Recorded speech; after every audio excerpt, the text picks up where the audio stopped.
How the hell is it going? Welcome back to the studio. It is Rich, and today I am doing a portrait of Tim Pool, and it's a very specific kind of portrait. I'm kind of turning him into an anime character as far as my style goes anime.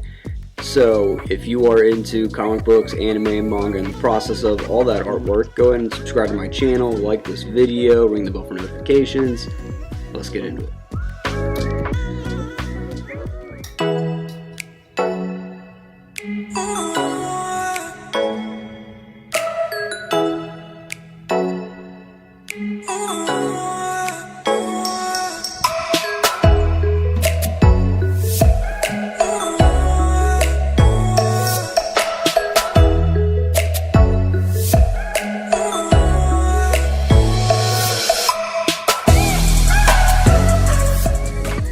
So the first thing I'm doing is a rough sketch, and I'm using kind of a textured G pen and a super bright color.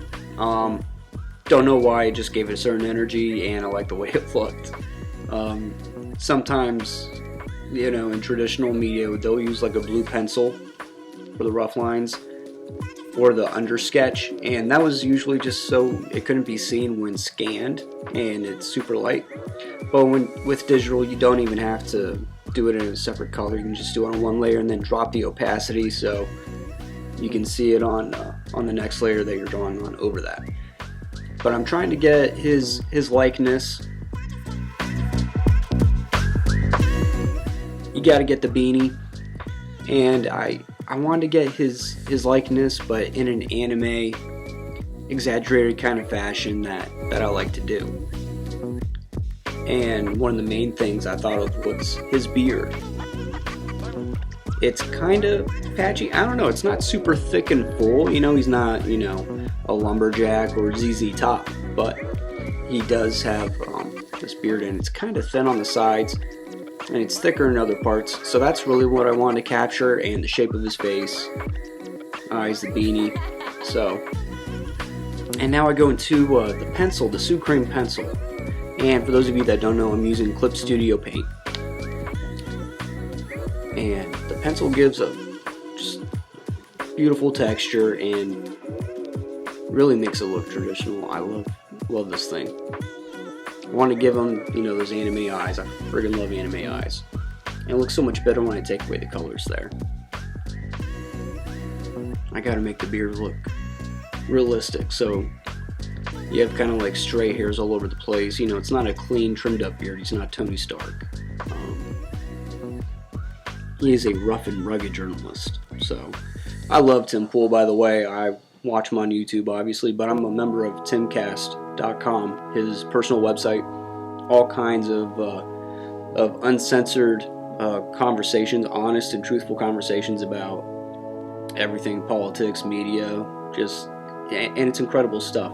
Because it is truly astounding how YouTube can censor everybody on the platform.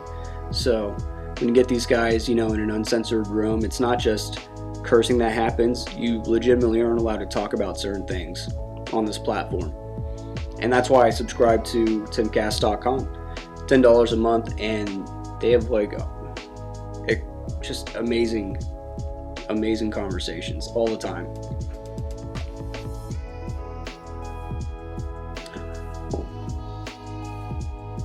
And you know, it's because they have guests on all the time. And I mean, that's where his latest beef with what's his name, R.A. Rugged Man, I think, the rapper. I mean, that's where that whole controversy came from. It was in the actor, in the uncensored talks that are just on his website. And I mean, when stuff like that happens, of course, people are going to clip it and post it on YouTube for everybody to see. But if you want to see like the whole conversation and everything that happened, you got to go to the website. You got to subscribe, be a member. I love it. I think it's totally worth it.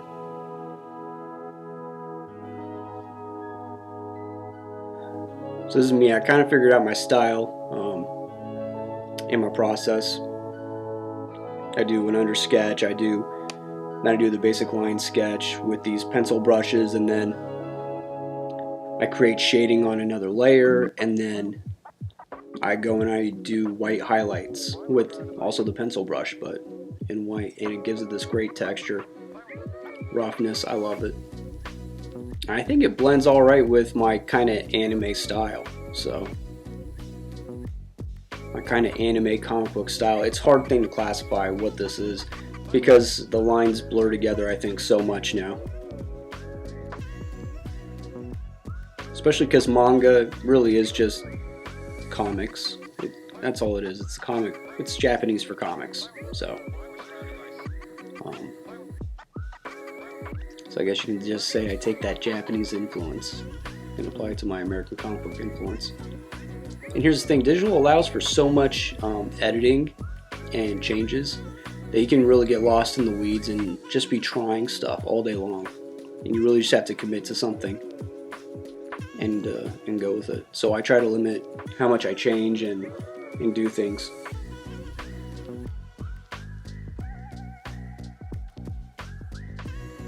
Here I'm going to lay down a flat tone. I probably would have done this first.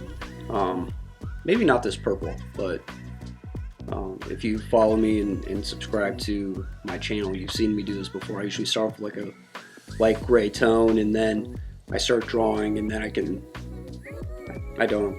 know. I just did it a little out of order, but really doesn't affect or change anything. See, adding in these whites with the pencil brush like really makes it look so awesome. And now I'm going to add in some base flesh tone, and of course I'm looking at reference, and for some reason I didn't do the flesh tone on a different layer than the background, but it's going to be fine. You know, thanks to certain selection tools, you can select just the skin tone that you're working on very easily, so I'm not too worried about it. I'm also doing the beanie on the same layer.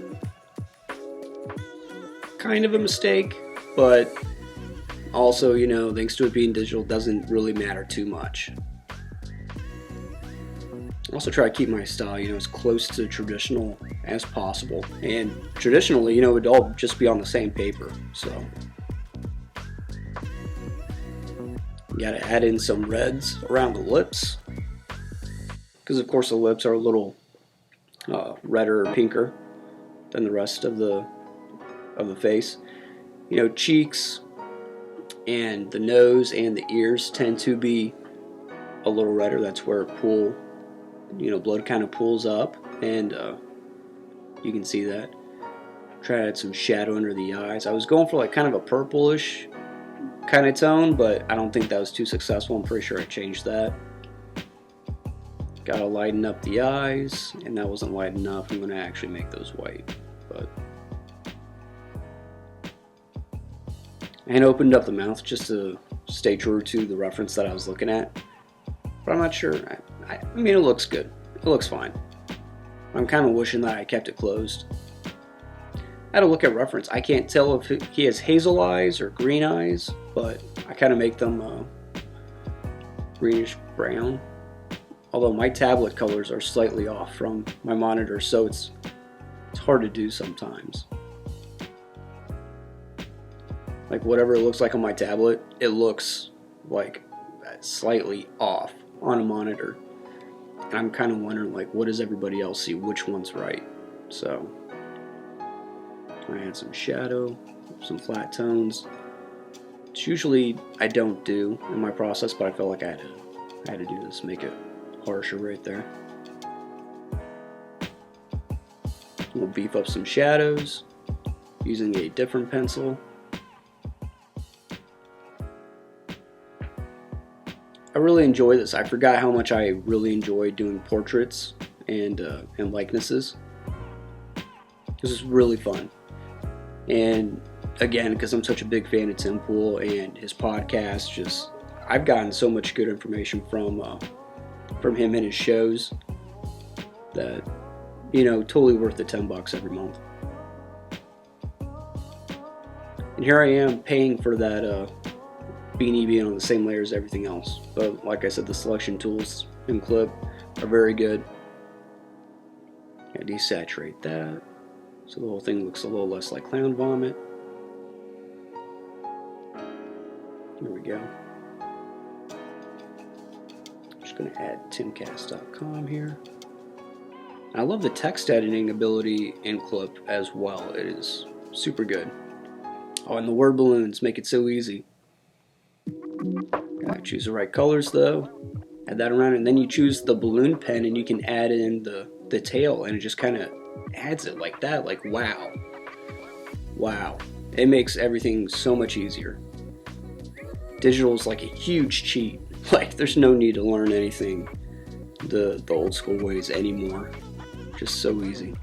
But there we go. Appreciate you guys joining me. Subscribe, like, ring the bell for notifications. And if you're looking at the green around his neck, I do clean that up later. You can check out the finished version on my Instagram. This is pretty much it. I just clean up a few of the green parts. So, thank you. Talk to you guys later.